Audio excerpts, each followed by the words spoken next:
All right, I think we can get started. Thanks to everyone for coming out here today. My name is Darren David. As you've noticed by the non-black PowerPoint template, I am not with Microsoft. I am with a company called Fluid. We are a digital consultancy based in San Francisco, and we focus on building innovative digital retail solutions. I am a senior applications engineer at Fluid, and I was responsible for building the application that we're going to take a walk through today, which is the North Face In-Store Explorer. So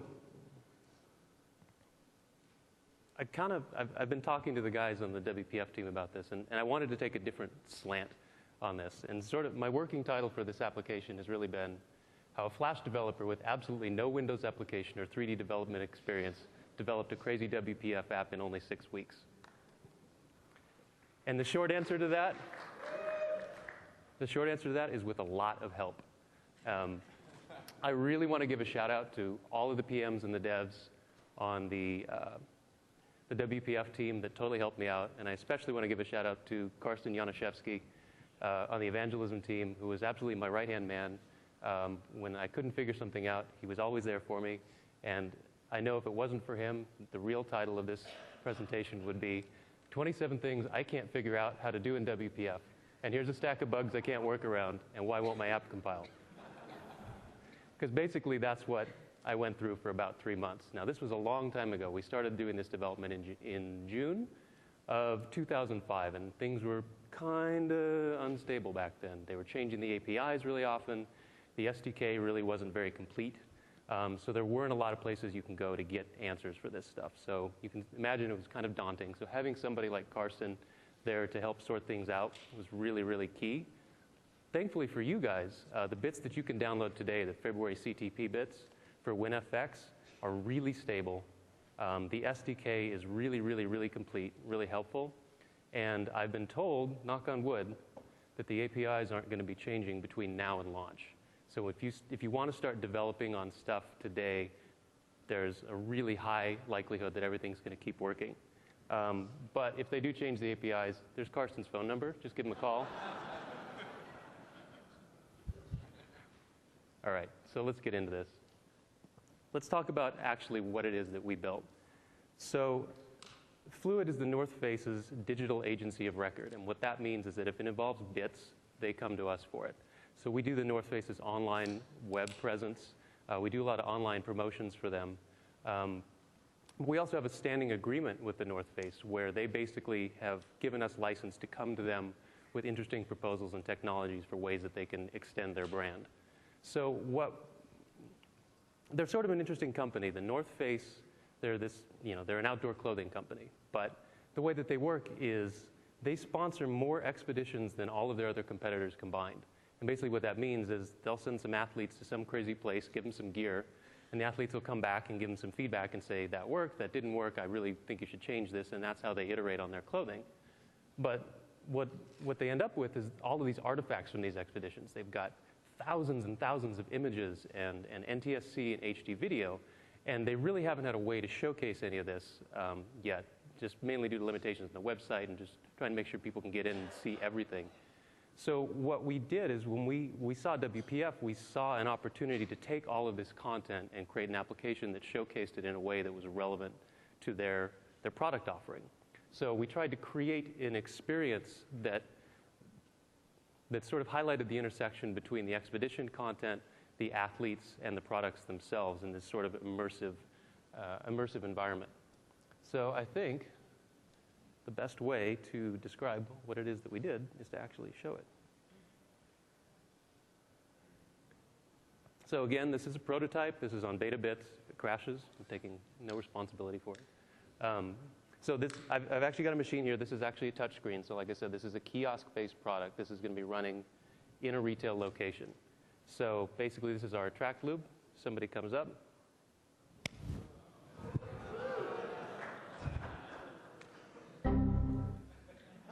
You know, I shouldn't have said anything. Let's try that again. What have you done today? So basically, this is sort of the main mode of the application.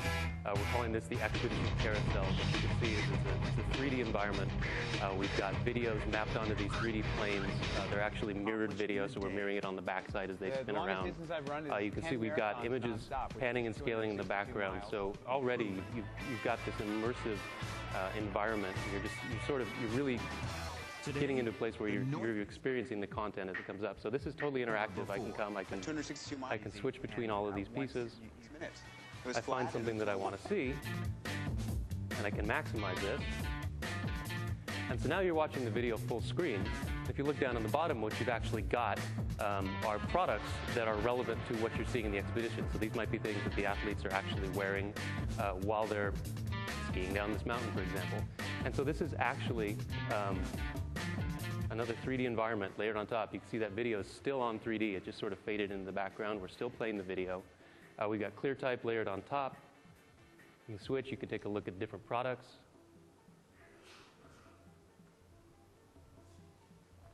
And if you see something you like, you basically can drill in and go into this product detail state.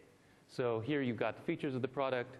You can look in the upper right-hand corner. You've got other expeditions that this product might be featured in. If you look down in the right-hand corner, you've got some animations that are explaining some of the technologies that are used in this jacket, like Primaloft insulation. And then you've got a rich product interactive merchandising display, so where I can come up and I can spin this product around. No, that's not 3D. It's actually PNGs. So before you get too excited. Not that it couldn't be done, but we actually had access to 360 photography, and so this was actually a better way to do a high-resolution experience with the product. Now, we've sort of extended this since the last time we did the demo, and if I come in and I hit down the bottom, compare similar products, I can see this up against other jackets that might be in the same price range or in the same family. I can compare apples to apples, but I can also come up and I still have this rich functionality of being able to see all of the products, because I'm really concerned about what the back left shoulder of all of these jackets looks like at the same time. And then when I find the one I want, I can actually drill back into that one. So that's basically the application in a nutshell. We've got plans for this. This will actually do barcode scanning today, so you can come up and you can scan a hang tag. It'll jump directly into the product. And it's worth mentioning that, again, this is just a proof of concept. We're actually building this whole thing out again, building it from scratch, taking everything we learned from this, building a new application. We're going to be doing a test rollout in the North Face's San Francisco store in May. And then we're going to be rolling this out in every North Face retail location starting in September. So there actually, there's a market for WPF applications today. And as far as I know, it's going to be one of the first WPF applications to actually launch. So let's get back here. Where'd my clicker go? So just a little background. So Fluid Specialty, before we'd started this, we were a web development shop. We'd never done any Windows application development to date. So by web development, we primarily mean RIA, which typically is Flash, or some DHTML. We've done Ajax, standards compliant HTML, CSS, all that sort of stuff. And that's usually what we've used for our experiences. But when we wanted to highlight all of this, this full-scale video, 3D, and we wanted to integrate all that stuff, it seemed like WPF was a natural choice. But none of us had worked with it before. However, we were familiar with other declarative markup-based UI development. Some of these you may be familiar with are Zool from Mozilla Foundation, Laszlo, and also Adobe's Flex product, which is moving in that direction. Well, actually, it is that direction. And I do want to reiterate that this entire application was prototyped in 6 weeks. Ultimately, it took a couple more weeks to work out all the bugs, but really we had a working application in 6 weeks. And we all were pretty blown away by that. I mean, considering how unstable the platform was and how often the APIs were changing, it's actually really cool that we were able to get that far, never having done it before on a new platform. I just briefly wanted to touch on visual design, because a lot of you who may be wanting to embark down this road might come up against the same barrier that we had, which is how do you try and sell this technology that no one's seen before to a client? So we knew what the technology could do, and typically we go through a much more robust, creative exploration process where we'll do user workflows and we'll figure out how the user is going to interact with the application. We'll do a full set of screen schematics. We'll do visual design and design extensions. But really what we wanted to do in this scenario was just kind of give a more storyboard-based approach. So these are the actual comps that we produced.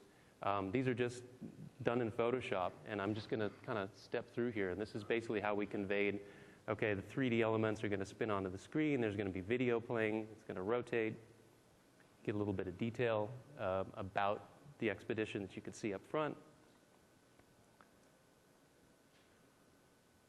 Showing the items sliding on from the screen. Here's the video playing full screen. And the item list finally down on the bottom with the user in the process of selecting an item. And I think what's interesting to me, now that this app kind of has some time behind it, is actually going back and looking at the comps and seeing how close they actually were. So we built this before we did these comps before we even wrote a line of code. So we were pretty much just sort of banking on the fact that we were going to be able to pull this off. And I really think it is a great testament for how you can, for the whole WYSIWYG argument with WPF.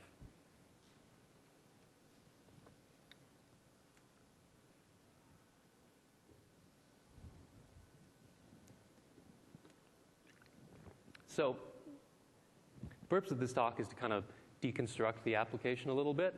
And I'm going to be totally honest with you. I'm not actually going to go through any code in this talk. And before you boo and hiss and storm out, the reason why is that there's actually a complete white paper with code samples available right now on MSDN that you can download. That has everything that I'm going to talk about with a much fuller explanation. I think it's a 26-page white paper. There's 3 code samples for these elements that I'm going to talk about here. If you want to download it, I don't know if you can read that. I tried to make a tiny URL so it'd be easier. It's RVYJA. So I'm going to try and go through this in a much higher level, talk about just some of the experiences I had and some of the takeaways that you might want from for getting started. Like, well, let's just get into it. So three main aspects of this application I want to get into are state management, the image montage, which is that element you saw in the background, the fading and scaling images, kind of like a slideshow, and then, of course, the video carousel. So let's start with state management. I'm not going to show any code samples, but I am going to actually show them what they want, Ron. I'm going to actually show you the projects that you will get when you download this fine white paper. So with regards to state management, which we're going to talk about now, there's a solution called architecture, and I'm going to run this, and you're going to be blown away. So it doesn't really seem like much. Stuff moving on and off screen, colors changing. Got some animation on color changes.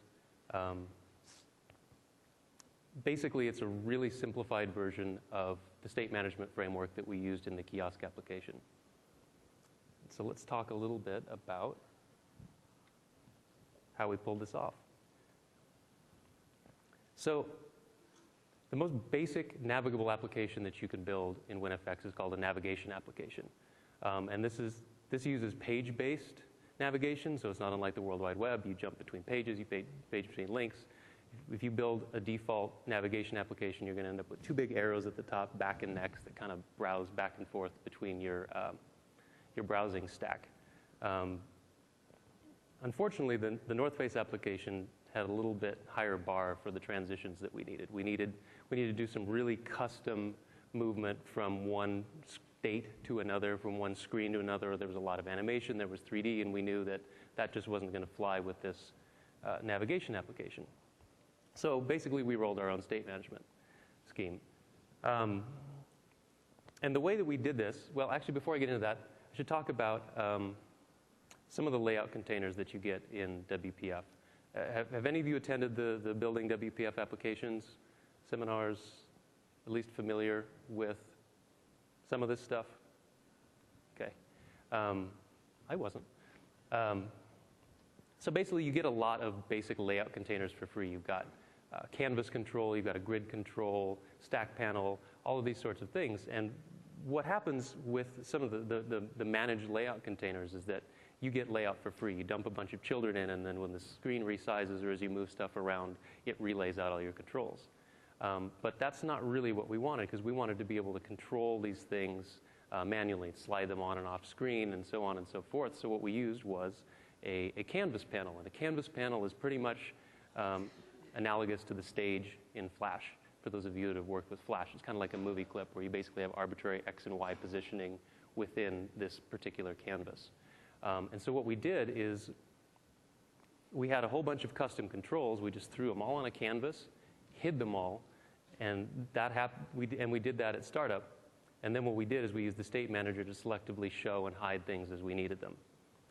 So one thing I want to mention when you're getting started is I want to talk about the z-index in WPF.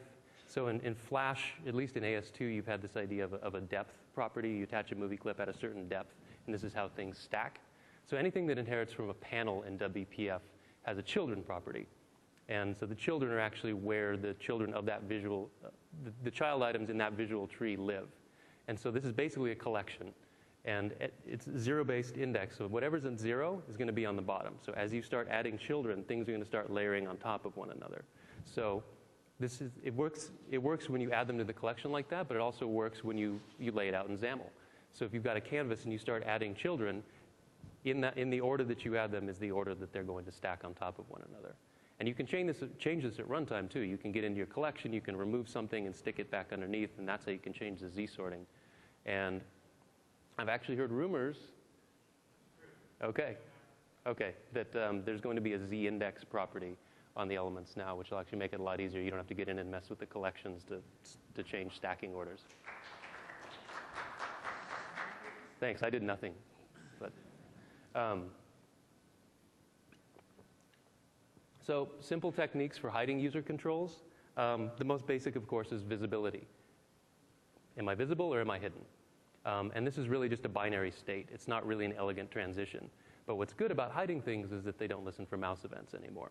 So sometimes you want to transition something out and then set its visibility to hidden so that you don't have to deal with it anymore. If you want more elegant transitions, you might get into animating opacity, which is basically WPF's version of alpha in Flash. So you can animate something's opacity from 0 to 100, and it looks like it's fading in. It's really nice. When things are positioned on a canvas, if you want to set their X and Y positions, you're actually going to animate attached properties on that element of canvas.left and canvas.top. That's basically the equivalent of the XY. So I can create complicated transitions where I drop something on screen, I animate it on, it fades in, it might scale, something else happens, and it all kind of chains together. And so really the key to building your own state management class is that you have to divide your application into states. I mean, this is fairly obvious if you've been doing this sort of GUI development before, but it wasn't something that WPF gives you for free. So we created a simple state manager class.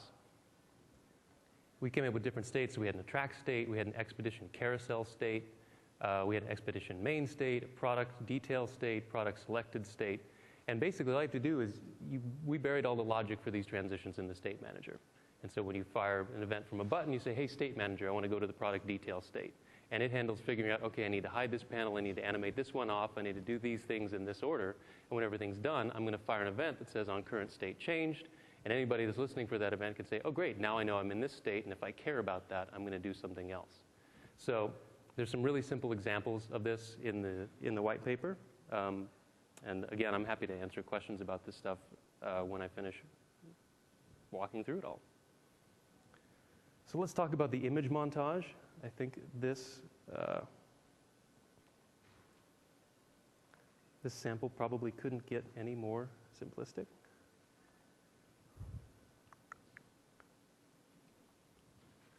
Let's go ahead and build that. So these are some photos from my last vacation.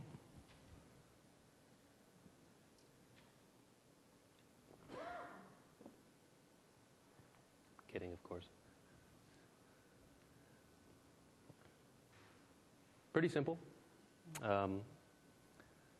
Nothing really to write home about there. But there are some interesting gotchas, things that I had to learn to wrap my head around that worked much differently from the way I was used to doing them in Flash.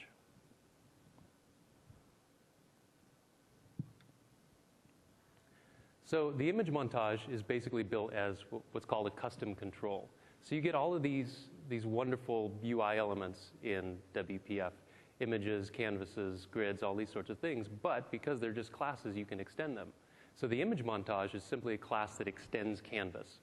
So it's just a subclass, and so we get all the benefits of canvas, but then we're adding in custom functionality to it. The image montage simply contains a collection of image objects.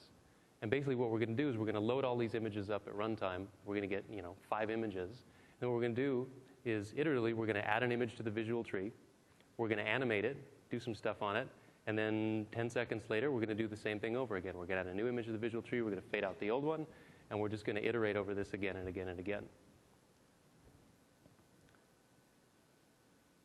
So I said I wasn't going to show any code, but getting images into WPF was probably the easiest thing I did. It was literally 5 lines of code. You can take a look at this code up here. And of course, all of this stuff is available on ComNet, so you can download it. You don't have to try and scribble to get this stuff down. But basically, we iterate through a directory of images, find all the JPEGs, create a new image, attach the source of the image, which loads it up, and then add it into our image collection. It's really that simple. Now, the image collection, it's actually got something a little bit special to it. And this is where I want to talk about data binding. And I think data binding is probably the single most wonderful thing that WPF does well.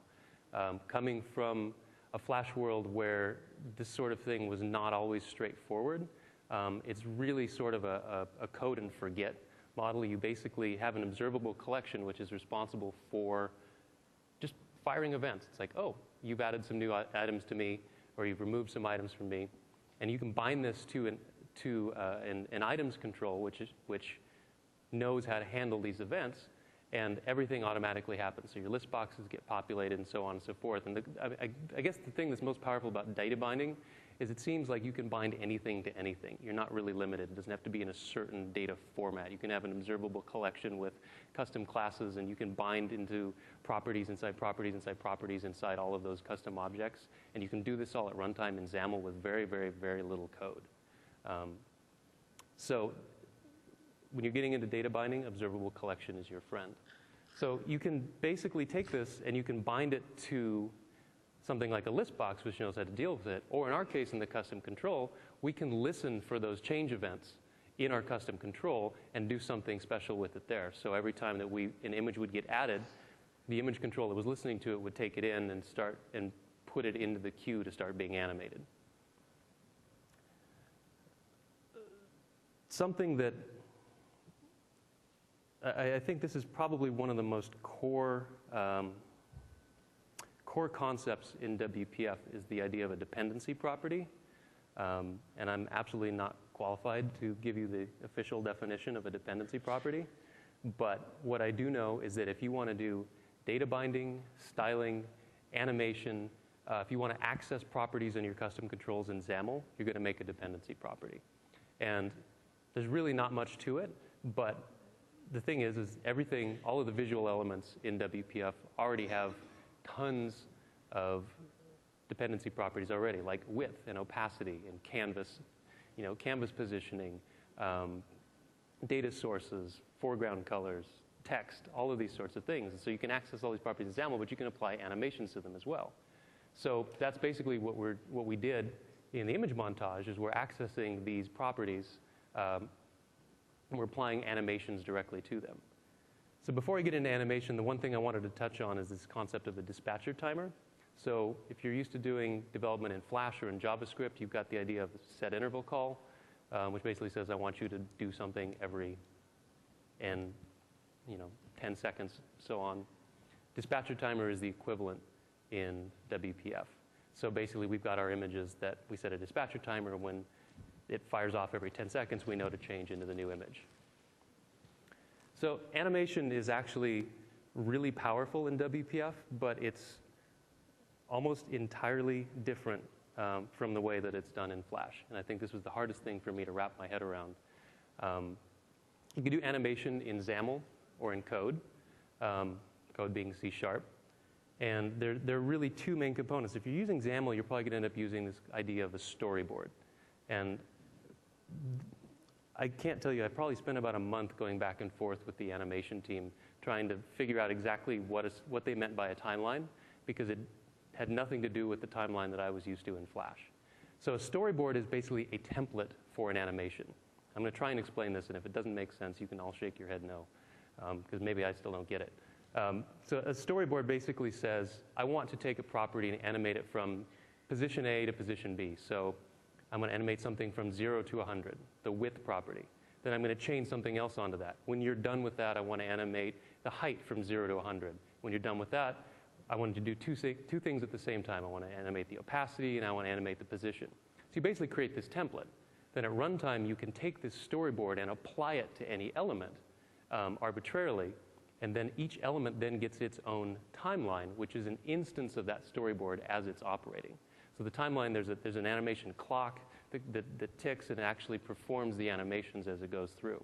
So if you're coming from the Flash world, there is no concept of a frame in WPF. There is a frame rate, but this is not frame-based animation. Obviously, if you've been doing any advanced AS2 development or forward, you've probably been using time-based animations anyway. And so that's actually what I ended up using. Is there's an API where you can access these animations through code. And I basically wrote a wrapper that basically allowed me to access these animations the same way that we were used to accessing them in Flash. So if I want to animate a property, say the width property of an element, width happens to be of type double. So it's a number. So I would create an instance of a double animation. And its job is to basically take a property and move it from point A to point B. So I create a double animation. I say, I want you to start at 0. I want you to go to 100. I might add some easing to it. And so now I've got this instance. It's kind of like a storyboard. So I can take this animation, and all it says is go from here to here. And I could take an instance of a UI element, like an image, and I could say image.begin animation. I can add in the property that I actually want to apply that to, so the width property of the image. And then I also pass in the animation, and boom, suddenly it starts going. So that's basically how you start. You can do the animation in code, and I found it to actually be really straightforward. If you start using some of the GUI tools like Expression Interactive Designer, you've got much better control over editing storyboards. And I think that might be a good way to start. So you start understanding, you can actually get in, and they've actually got sort of a frame-based timeline editor in there. It might feel familiar to you. It's worth a look. The one thing I wanted to mention that took a while to get my head around is this idea of this current state invalidated event. So when I create an animation, what's actually happening behind the scenes is the system is creating an instance of a clock. And this clock is basically just there to send ticks. And as this clock moves forward, on each tick, it's going to adjust the value of the time, or the values that the animator is setting. So what I want to know is when that animation is done. So what I listen for is when I create the animation, I create a listener on this current state invalidated event. And it doesn't seem to make sense. Like I would expect it to say animation ended. But really what that means is the state of the clock inside the timeline has changed. So when you create a clock, it's stopped. As soon as you start animating, the state changes from stopped to started. And so it'll fire an event. And when it's done and it gets to the end, it'll fire another event that says, hey, I'm done animating. So you can listen for these events. You can know exactly when your animations have started and stopped, and then you can do things respectively to deal with that.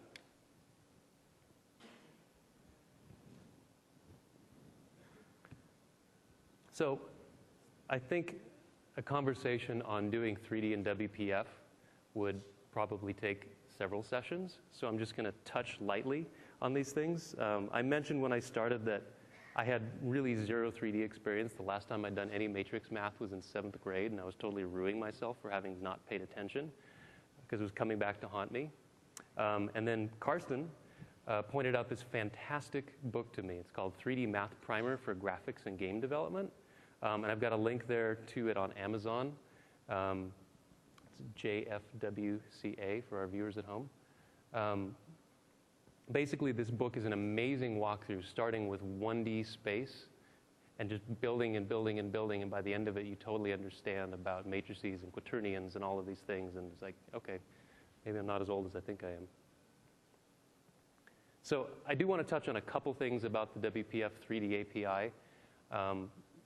Basically, anytime you want to show 3D in a WPF app, you need a viewport 3D. And a viewport 3D is basically, it's just a control like anything else. You drop it in a canvas, you drop it in a grid, and you stuff all of your content in there, and suddenly your 3D element shows up. You can have multiple viewport 3Ds. They will react to Z order, but it's worth mentioning if you have a viewport 3D sitting on top of viewport 3D, they are distinct, right? So you're not going to cast shadows from one onto the thing behind it. So if you really want things to interact, and if you need 3D elements to have a certain Z order, you're going to have to put them all in a single viewport 3D. So there are three main components to getting 3D started. When you're in a viewport 3D, you need a camera, you need light, and you need content. The reason I wanted to mention this is because I lost a day of time when the API changed on the camera, the look direction. So this actually started out as a point, right? So the camera, you drop a camera in space somewhere, and it looks at this point, so 0, 0, 0. It's looking at the center of your model. But suddenly, sometime they changed it from a point to a vector, which means that it's looking in a direction. And what that basically meant is suddenly all of our models disappeared. And we couldn't figure out where anything went. And then we realized that the camera was looking at itself because it was still 0, 0, 0. So you had to create a vector that was looking at the center of the model. It's just a gotcha. If you're not getting content to show up when you're starting to mess around with 3D, check your camera, make sure it's looking in the right direction, make sure you've got a light. The other thing I wanted to mention is this Transform 3D class. So the beauty of this is that you don't have to use matrix math if you don't want to. There's a really robust, easy-to-use API for adjusting and animating things in WPF. So you've got rotation transforms and scale transforms and translation transforms. And you can just animate the properties on these things. You don't have to get into all this crazy matrix stuff. But all of the matrices and quaternions and all of those things are there if you need them. So once you outgrow this stuff, you can really do some freaky stuff. So let's actually take a look really quickly at the demo here.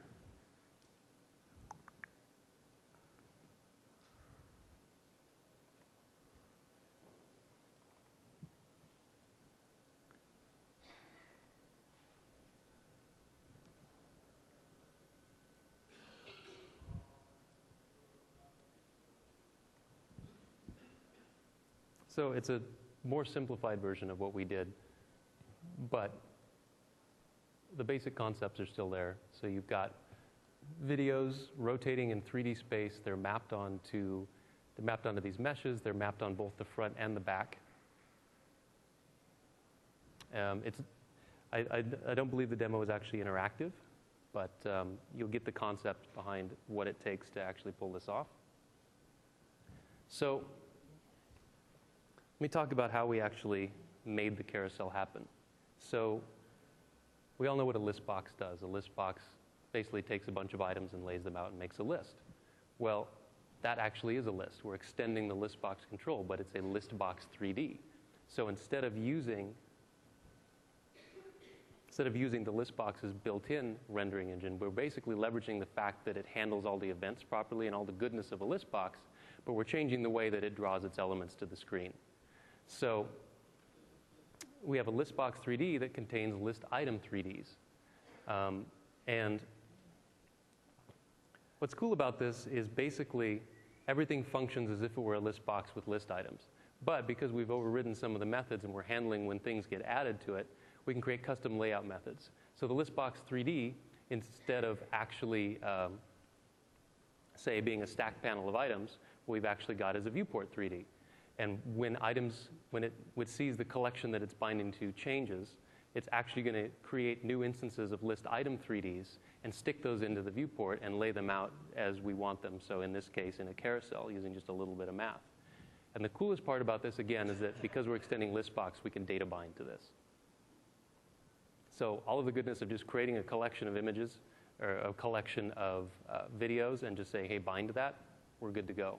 And that's really great because when we want to roll out new videos in the North Face, this isn't a static thing. We can throw in 5 videos or 7 videos or 2 videos, and it's still going to work.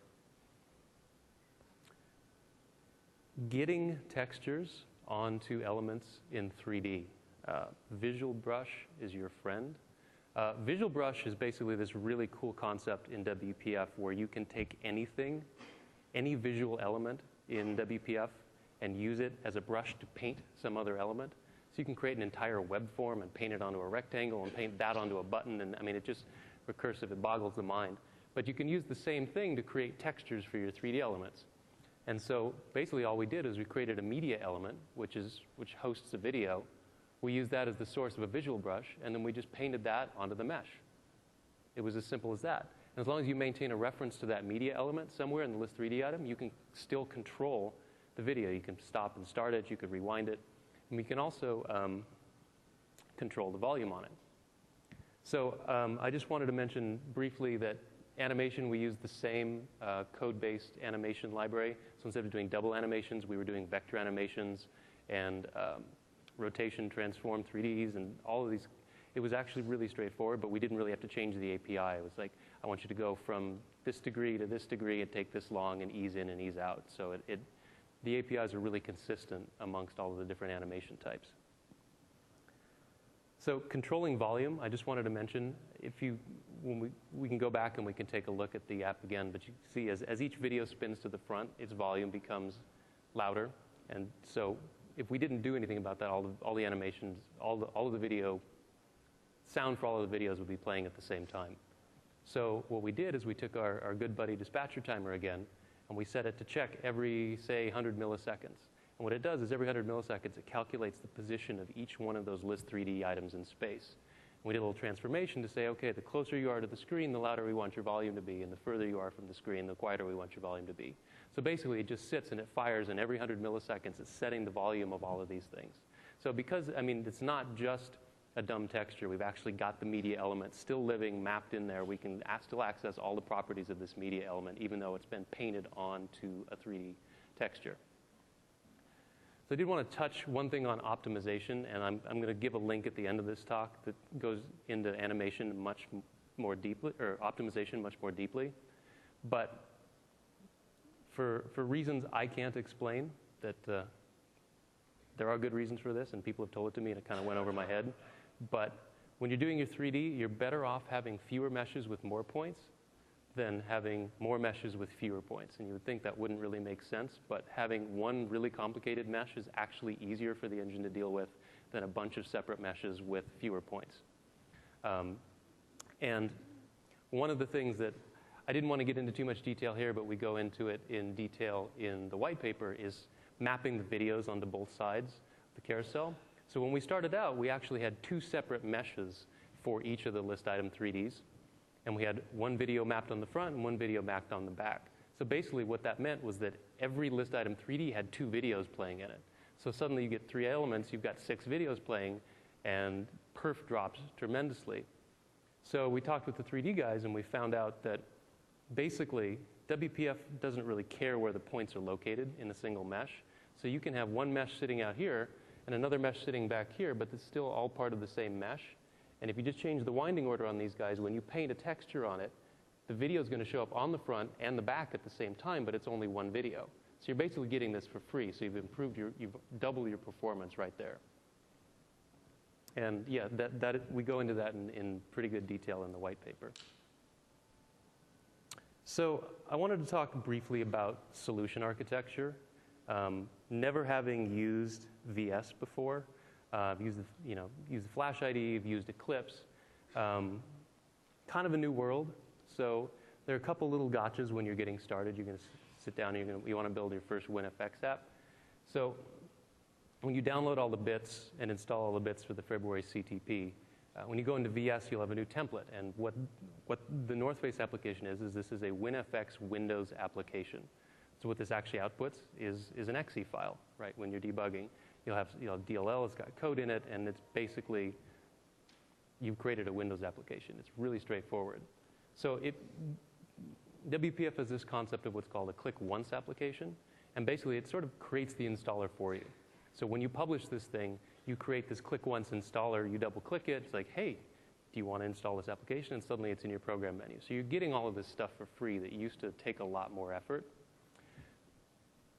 The one thing I wanted to add, and I think this sort of changed in February CTP, and it's been biting me a little bit, is that when you create a new application, you have to make sure you go into the project properties and say that this is a full trust application. You may want to change that when you're actually deploying it, but if you don't do that, the debugger is going to complain to you and say like, hey, I don't know what I'm doing here. This is illegal. I don't have authorization to do this. So before you tear your hair out, make sure you right-click on your property, on the project properties, and go in and just say this is a full trust application, because it does not do that by default when you start a new project. So application resources are, the best analogy I can give is this is sort of like the library in Flash, where you have symbols, but it's a more different model, whereas in Flash, symbols are kind of like classes, and when you instantiate them, you actually get an instance of what was in the library, so it's sort of this reusable template. Application resources, it's a lot more than just visuals. You can put your style information in there. You can put data containers in there. You can actually create reusable controls. So if I've got a linear gradient brush, let's say, that I'm using throughout my application, I can create this and I could stick this in my myapp.xaml file, and I can reference it with a key, and then anywhere else in my application I can reuse it. And that's actually one of the preferred best practices for WPF development, is to pack all of your global application resources in this application.resources file in myapp.xaml. You can, basically any control has its own resources property that you can pack stuff into, but if there are perf hits that you'll take, if you say have a certain control that you're going to use 100 times, and you want to put a style that's going to be used on that control in the resources property of that control, every time you instantiate that control, you're going to take the perf hit for parsing that. But if it lives in the application resources, you'd only have to load it once at runtime. I wanted to touch on getting your project set up and keeping things clean. I'm really anal about this stuff. A lot of the demos you're going to download, white paper included, you're going to see a lot of files all just showing up in the root of the project. That's great for demos, but as you start building more complicated applications, it makes sense to map all the namespaces for all your classes to directories. So it makes it a lot easier when you're passing it off to someone else. They can understand, okay, I understand this is a different namespace now. This one took a while for us to get our head around. It makes sense, but when you're working on the web, you know, you've been working with Flash. Flash Flash actually does embed the fonts that you're using in the application, but you actually have to make a conscious effort to do this in WPF. So if you add fonts into your project folder and you include them as resources, you can then reference them. So when you publish your application out, wherever it gets deployed, it will have access to those fonts. And the one thing that always comes up on a project for us, and I want to mention this because as engineers, we don't typically have to deal with it, but someone's going to have to deal with it. You got to check your licensing on your fonts. Depending on how you're using it, you may not have a license to use that font in the way that you want to, and you could get into big issues when you start deploying your application. Not you personally, but someone will, and I bet it will come back to you. And finally, this whole idea of multiple projects kind of took a while for me to get used to, but as we started creating classes that we knew we were going to reuse, utility classes, animation classes, helpers, as soon as you get that thing genericized and nailed down, move it into a separate project that you can then reference from other projects, because we were actually building a couple applications at the same time, and it made sense to have a core fluid project that accessed all of these different classes.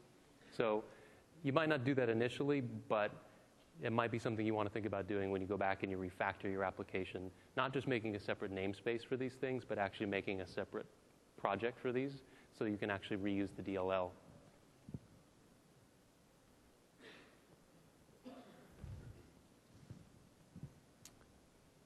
So a couple notes on application architecture. Styles are awesome. Typically, you know, been in a position where in order to get something to look a particular way, you end up having to create a custom class for this thing.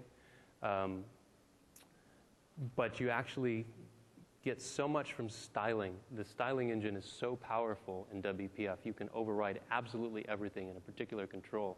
And just to switch back really quickly to this piece here, if you take a look on the top, you see the features list, you see the expeditions, see the technology down on the bottom, and actually the colors down there, which, well, I guess they're all transparent, but those are all list box controls. They're just a plain old list box control with different styles applied to those. So what that means is you don't end up with a whole bunch of custom classes for just, I've got a color list box. You just have a bunch of styles that live in your application file. You can apply those to all these things, and you get all of the flexibility that you need without having to write a whole bunch of extra code for it. And so all of the styling here is really done in XAML.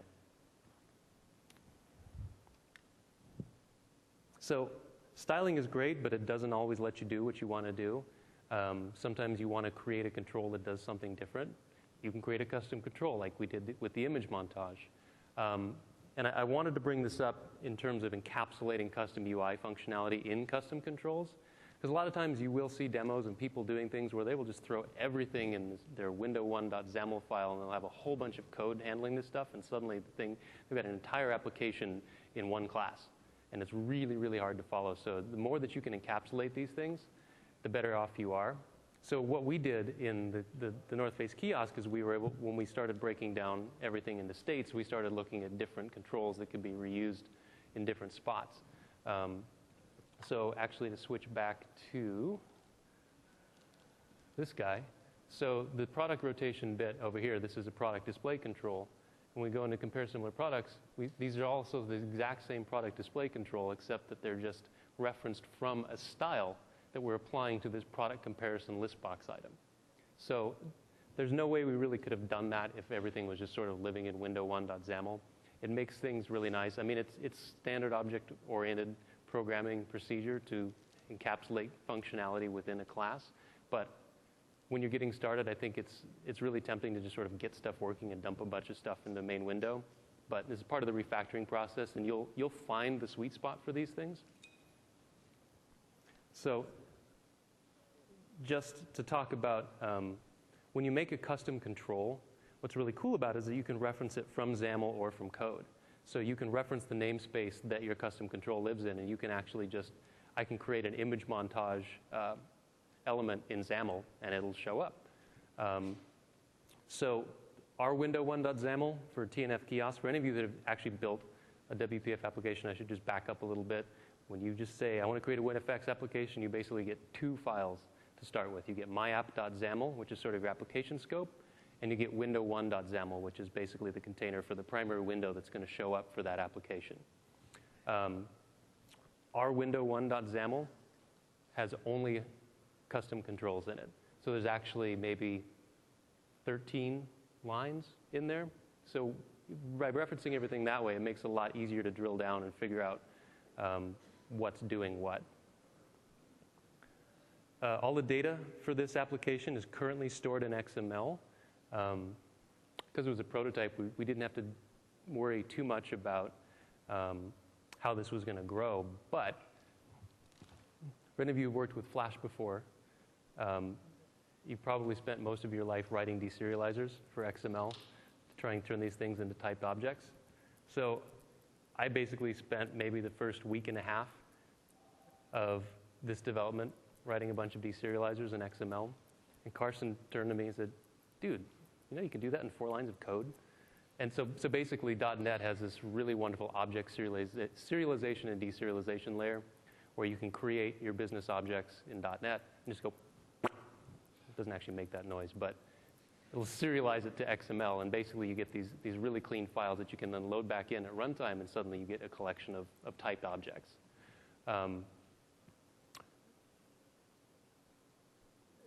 One of the other nice things that you get in WPF is that if you go into your project file and you right-click and you go into your project settings, You can set runtime configuration parameters in there. And I think this is new for .NET 2.0, but these are actually strongly typed now. So you've got two scopes. You've got application settings and you've got user settings. So application settings are things that will not be changed at runtime. So they're read-only. So it might be the URL to your primary server. It might be some animation constants. Whereas user settings, for example, in our kiosks, when you do the first run for the kiosk, the store administrator is going to come in and say, okay, this is the San Francisco store, and here's my address, and here's the password, and so on and so forth. And that gets stored in the user scope. And the cool thing about this is that when you set all these things up in your project, you basically get it for free. And you can access all these strongly typed objects. You don't have to write another manager to go out and parse your runtime configuration settings.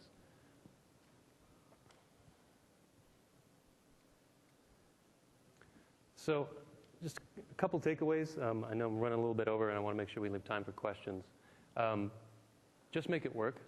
When you're getting started, that was basically how we approached this. So it was like, I don't really know what the best practices are for a WPF application, so I'm going to build this like we would build a Flash application. And you know what? I learned a lot in the process, and now we're going to go back and refactor because we know better ways to do things. But everybody on the WPF team looked at the code and said, wow, it's pretty solid. I'm impressed. So best practices, port over. So just do what you're familiar with, port over frameworks that you're used to or classes, and just get it working. And then you might discover that .NET gives you that for free and it's a lot more performant. Then go back and change it out. Data binding, obviously, I've mentioned this to death. Two interfaces, you can make any object bindable by implementing the iNotify property changed or iNotify collection changed interfaces. You don't have to remember that. There won't be a test. But if you're creating custom business objects in custom CLR objects, if you implement these interfaces, then suddenly you can bind to these things. Because when the properties change, it's like it bubbles up, and then whatever's binding to that element will automatically update itself. There's also a concept of something called a converter. This is a class that you can write that takes output or it takes input from a data value and outputs it in a different format. When you create converters, what this allows you to do is control display. Where I've really used these is in XAML. So when you're binding to an object, so you might bind to a price, that might be an integer in your database, but you actually want it to display with a $sign and be formatted for whatever region that you're in. So you can create a converter and actually drop that in your XAML and say bind to price, but use the to price formatting converter, and it'll automatically show up. You don't have to do something in code that then goes in and manually populates the value of that field. One of the things I really enjoyed is that you actually get IntelliSense in your code behind files after you do a build. So the key to this is when you've got, say, a custom control, it's a XAML file with the C# code behind.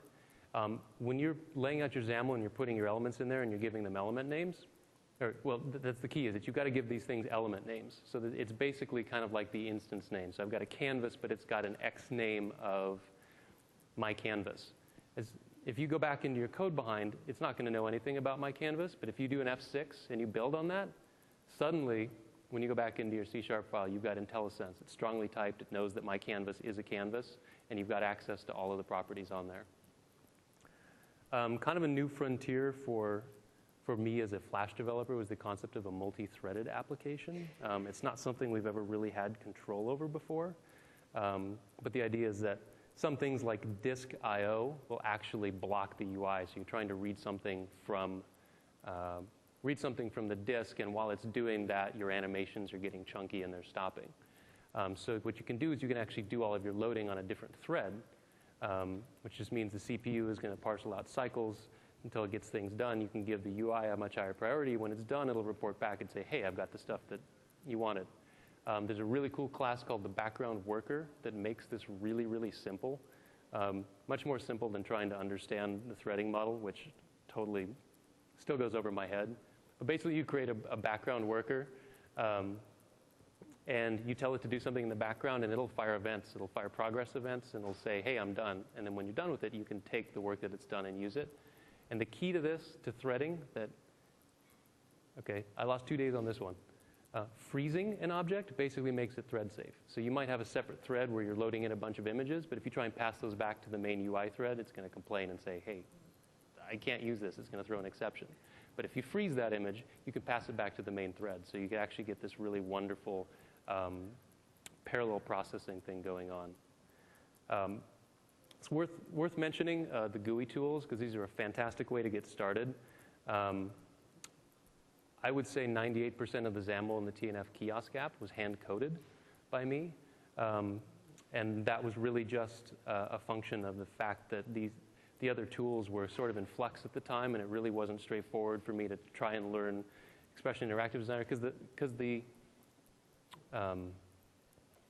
stuff we were doing actually wasn't that complicated. Once I got all the styling figured out, it was sort of a copy-paste operation. But you should definitely look at Expression Interactive Designer if you're just getting started with XAML. And the number one secret thing that I'm not sure that they're really telling you about is,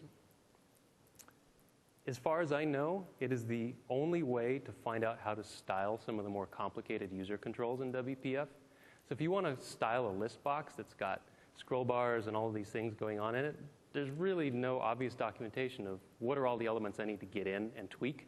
But if you go into Expression Interactive Designer, create a new list box and say, I want to create a template for this, boom, it'll spit out all of the XAML for you. And you can see what all of the elements are inside each of those controls. It's really, really, really, really helpful.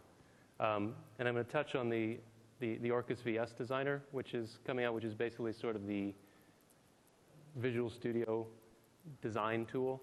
I haven't actually used it yet, but it's kind of like WinForms Designer. I'm taking it, but for WinFX. There's a white paper that I'm mentioning here at the end called Optimizing Performance in the Windows Presentation Foundation, and there's a tiny URL for that as well, E93DH. It's got some really helpful tips. A lot of it might not make sense until you've actually built some stuff. Again, just make it work, then go back and make it work faster. And I try and follow the, whoops, I'm going to get in trouble for saying Avalon there, aren't I? WPF team blogs. A lot of the PMs and the devs run blogs, and they're fantastic sources of information for how to do things, and it's a great channel to actually communicate with these people directly and say, hey, I tried this, or he's mentioned something about threading, I don't really get it. That's a great way to get more information. So just getting started, get the WinFX CTPs. There's three things you need. There's the WinFX runtime, the Visual Studio extensions, and the WinFX SDK. If you get that, you can start building all these things. You'll probably want, I think you can download Visual Studio Express, or C# Express is the free version, and you can build all of this stuff. Two books that I found were insanely helpful. These are both O'Reilly books, and I'm not plugging that because Tim O'Reilly's here. But Programming WPF by Chris Sells and Ian Griffiths. This actually came out maybe 6 months ago, so a lot of the APIs have changed, but the core information in this is still totally valid. The chapters on data binding and styling are worth the price of the book alone. And obviously, Programming C# by Jesse Liberty. I read this cover to cover. That was the first thing I knew I was going to be building a WPF app. I bought this book. I sat down and I read it in a week, and I was like, okay, this all makes sense. So a lot of the information, a lot of the knowledge I had about AS2 ported directly over to this. And then again, use what you know. Use standards, use design patterns, use things that you've been doing in other languages, and just port it over to WinFX. You'll find out a lot of it actually works pretty smoothly. I think that's all I have to say. I think hopefully I left enough time for some questions. If anybody wants to bug me.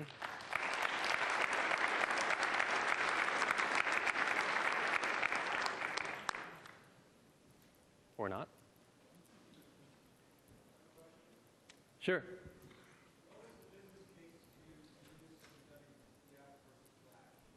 What was the business case to do this in WPF versus Flash?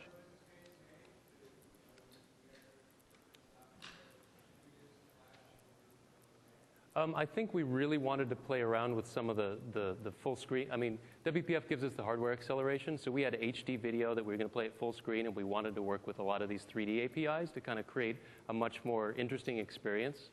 So that was really the business case. It was like, okay, we found a technology that we thought was cool, and we basically found an excuse to do some work in it. Obviously, a lot of these things could be done in Flash, but the 3D stuff, there's no way that we could have pulled that off.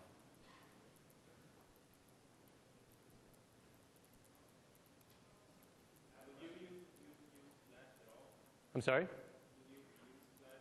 Oh, absolutely. Oh, absolutely. Yeah. You can. You will be able to, yes. I mean, there's the WPF stuff. There's actually a talk after this. But that's actually, it's not really a parity thing. You know, I don't know enough about WPF to talk about it. But it's not, I would say that, you know, we've got such a long history working with Flash. You know, it's got the penetration, it's got the consistency, it's got the speed. Where things are going with Flex 2 and AS3 is really, really powerful, and we're going to keep doing that for our clients. But, you know, for kiosk work, we're probably going to be doing stuff in WPF because it was a really rapid development, and because we've got the hardware acceleration and we've got control over the environment, you know, it makes it a much more compelling case to do it that way. That said, I mean, we're looking for opportunities to do things in both languages. Fluid is typically technology agnostic, so we're more interested in user experience. What's the best presentation that we can give for the client? And so we always make decisions moving forward, you know, based on what we're trying to pull off. No, go ahead.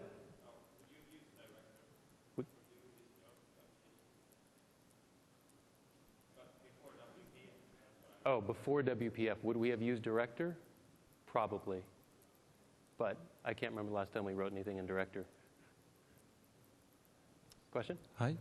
Just a question of detail. When you showed the black jacket, which can have some 3D effects, in fact, you said that it was a fake 3D effect and that it was PNG images. Is that right? It's bitmap. Can you detail a little bit more how you achieve this pseudo 3D effect? So basically, what this is when we do the product photography, we take the product and we shoot it in 360, and we end up with transparent PNG files that we're scaling. So as you move, we're listening to mouse event, you know, which way the mouse is moving. And all we're doing is we're just swapping out different images in a sequence as you move around. So it's 3D in the sense that the product itself is 3D, but we're not actually using any 3D controls in WPF here. Okay, thank you. Sure.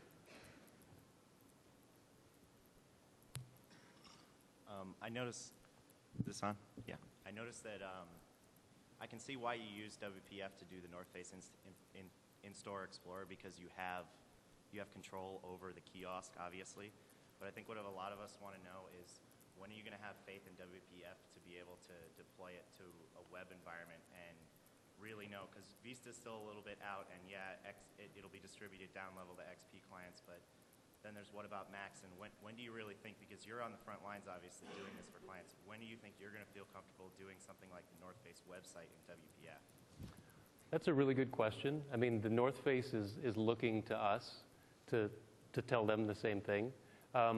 Again, it's really just a matter of maturity. I think it's a big question is adoption right now, right? I mean, Vista's not even going to launch until fourth quarter of this year, and then it's going to take a while for people to actually start getting Vista on the desktop. So, I mean, we're a ways out before we could even consider recommending WPF for a web-based experience. And even though you can download a runtime for XP, it's still a lot bigger than, say, the Flash plugin.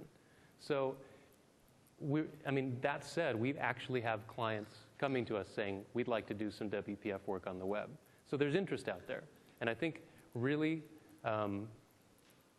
it's less of a question of us recommending it and more of a question of when are clients ready to put that out there and say, you know what, we want to be really avant-garde and forward-thinking, and we're going to say, you know what, we want to build this app, and it's only going to be in WPF, and you have to download the runtime to see it. So I think the clients are driving that a little bit more, but for us, I think we've got a long ways to go. I mean, we've got 6 months before Vista even really launches. I mean, this kiosk is actually, it's running on XP now, but it runs on Vista, and it will be deployed on Vista. So honestly, I think it's going to come down to penetration for us. It's a combination of penetration and really what the client wants. So I mean, we're actually seeing some intranet applications that we're looking at where again, we're you sort of got control over a corporate, an IT base where everybody's moving to Vista, or we can be guaranteed that we'll have the runtime there. But I think it's going to be a while before we'd actually say, let's do something in this, unless somebody said we really need 3D. But then AS3's got some interesting things coming out where we've got much improved performance in ActionScript 3. I think it's only a matter of time before somebody comes up with a really robust 3D API for that, and we'll see how that all goes. Hi. Can you give us an idea of the overall man-day effort in putting something like that together? And can you lump in designer time, content, scripting, kind of planning as well? Because you talked a lot about development time, but I'm interested in kind of the overall package, how big that was. So in terms of man-day. The question was how much effort was involved in terms of actual time and everybody involved. Yeah. So yeah, development time was somewhere 6 weeks to working prototype, 10 weeks to be finished. Content production was we probably spent about a week processing videos. We had a lot of the product photography already from the website that we were just leveraging again. Content development, this was stuff that we pulled already from the website, but not having done that, that's something that we would have pushed onto the client. That it's their responsibility to say, okay, these are the features, and they would populate a spreadsheet, we load it into a database, and it kind of goes from there. Design time, boy, I'd say somewhere, I mean, in terms of actual person days, maybe around 2 weeks, spread out over a longer period of time, because there was a lot of conceptual work and there was a lot of talking with the client, and we actually spent a lot of time talking to Microsoft saying, can we do this? Can we not do this? So there was a lot of preliminary work. So, but actually, I mean, the development time is really the only variable here. You would have done all of that other work regardless of what technology you were doing it in. So I wouldn't say that it was any harder or easier, any of that auxiliary work. It's really what's different is the development time. I'm curious if you tried or considered or avoided other media types on top, like for example, those pictures of the 360 as a QuickTime VR, or the little incidental animation with the little rain going on the surface. You doing that in Flash or something? I mean, for production side of things, one would think you could recycle those skills just for the incidental animation, and just whether you considered it, whether you can do it, like as an ActiveX control on top. Yeah, we actually have considered it. You can totally embed Flash in WPF. We might actually be doing some of that on the real kiosk. It remains to be seen. One of the issues that we're working out right now is that it doesn't appear that you can actually have a transparent background in a SWIF when you drop it into WPF, which in a case like this, it's actually going to make a difference. But if that wasn't a requirement, we've had a lot of success. You can actually have two-way communication between the Flash, between the SWIF and the WPF app via the ActiveX control. Is that through external interface, or do you have to do sort of old school FS command stuff, or you haven't really dug it? Or? We haven't dug into it, but I think it's FS command-based stuff. Okay, thanks. Sure. Well, if that's it, that's my contact information. You're welcome to come up and talk to me afterwards. Darren-MIX06@fluid.com. And I've been told to remind you to go on and tell me how bad my session was, because you can win a photo player. It was good. Cool. Good session. I just want to mention one quick thing. There were a lot of questions about the web and about Ubiquity and stuff. So from what I heard, I saw a little sneak peek of the WPFE presentation, and they're going to be having some aspects of the North Face site running supposedly on a Macintosh and in Firefox and everything. So I've seen it. It's true. Yeah, so you might be, if you're curious, you might want to go see what they have to say.